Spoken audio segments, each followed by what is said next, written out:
Seperti judulnya, seperti dendam, memanglah sebuah cerita balas dendam sebanyak film ini sebagai sebuah kisah cinta. Ini adalah film yang ada kelahi-kelahinya, ada romansa-romansanya, dan sering juga keduanya berlangsung sekaligus. Untuk membuat dirinya semakin unik, film ini hidup berlatar dunia 80-an. Tampil layaknya film laga yang berlangsung dan seperti benar-benar dibuat oleh industri di tahun segitu. Berpegangan layang erat karena karya Edwin yang diadaptasi dari novel Eka Kurniawan ini akan semakin aneh. Nada yang sedari awal diarahkan berbunyi seperti komedi lantas menjadi surrealis ketika elemen mistis mulai diperkenalkan. Bersiaplah karena di sini gambar-gambar di belakang truk akan bisa bicara. Dan jika kalian mengharapkan ada sesuatu setelah semua debu-debu truk itu lenyap, setelah semua pukulan-pukulan teknis itu mendarat menghujam, seperti dendam bakal melayangkan serangan terakhirnya, yaitu ending yang begitu tiba-tiba.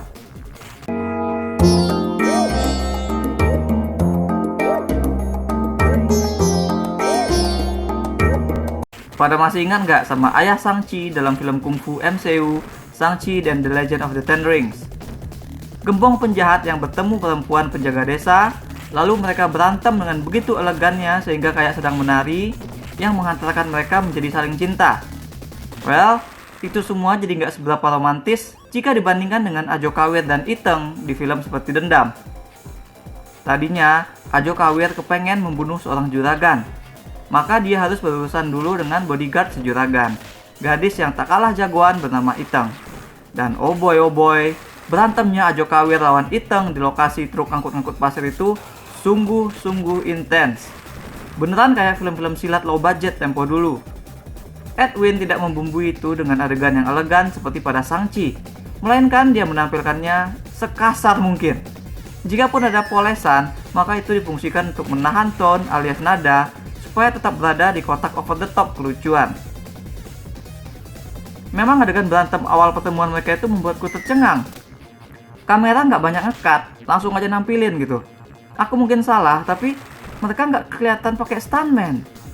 Ada tuh saat Iteng di powerbomb ke tanah berpasir. Man, sebagai orang yang nonton WWE religiously, aku tahu ada cara yang aman untuk melakukan jurus-jurus atau adegan tersebut. Bahwa berantem sekasar itu bisa dikoreografikan dengan safely. Dan aku yakin film ini juga memakai safely seperti itu.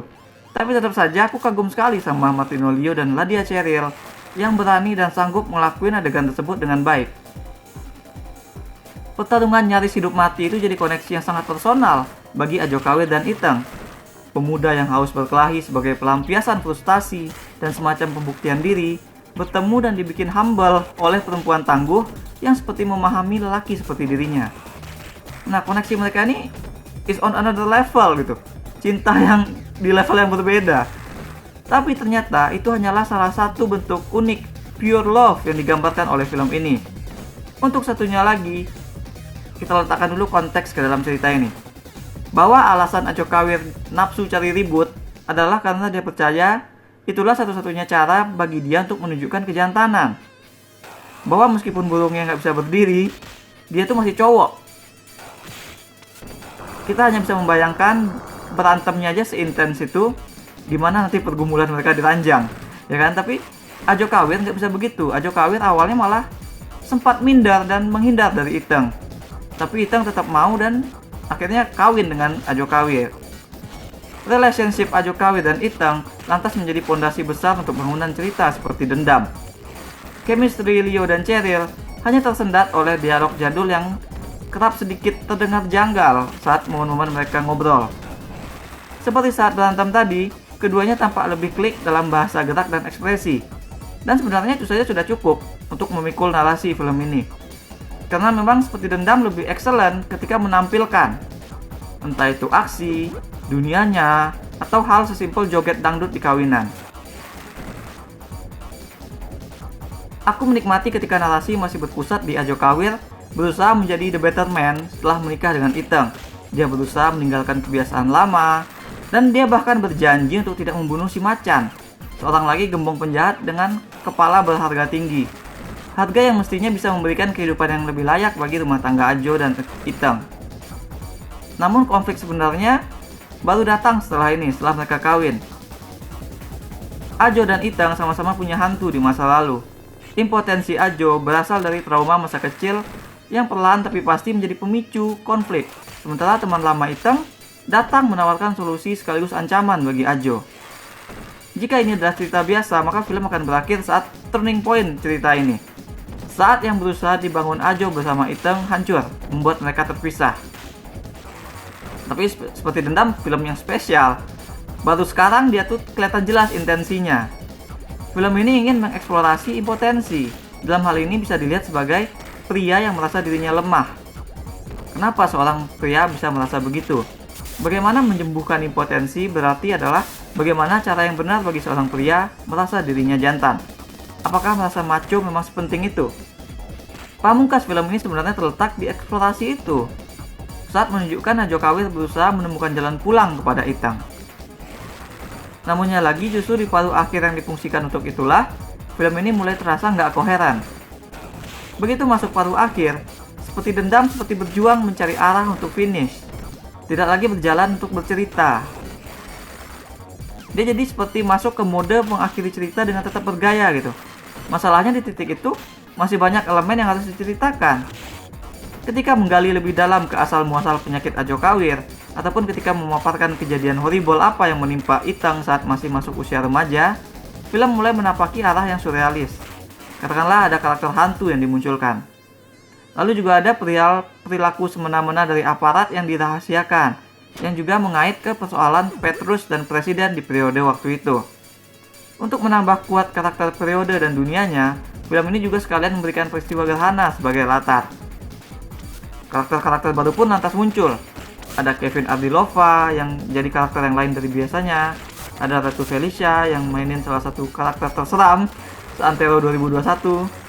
Nah, mereka sini sebenarnya punya kepentingan yang signifikan dalam cerita. Kerasa banget. Tapi, karena seperti Dendam sudah menjadi medium film, penempatan mereka tidak terasa benar-benar menjustifikasi keberadaan mereka itu sendiri. Dengan kata lain, aku merasa mereka jadi dimunculkan ujuk-ujuk aja. Si karakter hantu tahu-tahu ada aja begitu sesajen dibakar. Film seperti Dendam pada akhirnya terkekang oleh hakikatnya sebagai cerita adaptasi novel. Yang juga kentara terpengaruh oleh mendadak banyak elemen ini adalah tone cerita. Sedari awal, seperti Dendam memang tidak pernah saklek. Apakah satirnya itu seperti apa gitu? Apakah kita memang diniatkan untuk tertawa melihat Ajo Kawir berjuang membangunkan burungnya? Apa yang harus kita rasakan melihat Ajo Kawir kesenangan saat dia dihajar oleh orang-orang yang diajaknya berkelahi? Ya kan? Tapi begitu paruh akhir dan segala elemen baru masuk, tone itu semakin tak menentu lagi. Di bagian yang seperti dirancang untuk membuat kita takut, kita juga merasakan harapan bertumbuh. Yang konstan di sini itu adalah adegan berantem aja, selalu menarik, selalu bikin kita melek dan jadi penawar bingung dan sumpeknya semua terasa. Novelnya sendiri memang aku belum baca, jadi nggak bisa mastiin juga seberapa sama film ini dengan bukunya. Tapi biasanya memang buku lebih leluasa, lebih banyak ruang untuk mengembangkan cerita. Film adaptasi ini harusnya bisa lebih luas. Mengingat banyaknya muatan dan style yang mencakup surrealis dan menonjolkan seni bercerita, sepertinya bisa lebih asik kalau sekalian aja seperti Dendam ini tampil acak kayak film Pulp Fiction. Nggak usah runut atau nggak usah linear. Bagi aja semacam per segmen gitu, per karakter. Urutannya dikreasikan. Bolak-balik saja tak mengapa. Kalian juga per segmen itu tone-nya bisa dibuat beda. Dengan membuatnya begitu, semua yang diniatkan untuk ada masih bisa tertampung semua. Juga, film jadi nggak perlu untuk mikirin dan rush menuju ending seperti yang kita saksikan sekarang ini. Dari 3 besar film Indonesia tahun ini, memang film inilah yang terasa terhambat oleh adaptasi. 2 film lainnya itu lebih luas dan bisa mencapai ending yang membayar tuntas semua. Film seperti Dendam ini tidak terasa begitu. Paruh pertama terasa lebih enak karena masih mengalir sebagai cerita yang fokus ke karakter. Ketika sudah mendekati penghabisan, muatan yang seabrak mulai terasa pengaruhnya. Film jadi berusaha untuk mengakhiri aja. Elemen kritik ke politik, komedi, horor, dan bahasan lainnya pun jadi tempelan at best. Padahal aslinya kan tidak seperti itu. mereka harusnya jadi esensi. Film ini perlu untuk jadi bold, untuk jadi aneh, kasar, lucu, miris, dan sweet sekaligus. Untuk pembangunan itu semua, dan pembangunan dunianya, kerja film memang sangat excellent. Film ini berhasil. Namun saat menempatkannya sebagai satu kesatuan yang koheren, film ini kurang mulus. Jadi mungkin kalau nggak bisa mulus karena begitu banyaknya muatan, ya mungkin sebaiknya dibikin acak aja, total aneh aja sekalian. Aku berikan 6,5 dari 10 bintang emas untuk Seperti Dendam, Rindu Harus Dibayar Tuntas. That's all we have for now. Menurut kalian, siapakah Jelita? Apakah dia hantu warna merah? Atau dia ada hubungannya dengan Iteng? Apa makna karakter ini bagi kedua tokoh sentral di dalam cerita? Share pendapat kalian di komen. Jangan lupa hit like dan subscribe supaya tak ketinggalan review-review dan playthrough lain. Kunjungi mydirsheet.com untuk baca review dengan lebih detail. Kalian bisa juga kunjungi store mydirsheet di ciptaloka.com. Ada banyak kaos dan pernak-pernik custom yang unik, mulai dari film, game, musik, hingga wrestling. Thanks for watching. Remember in life, there are winners and there are losers.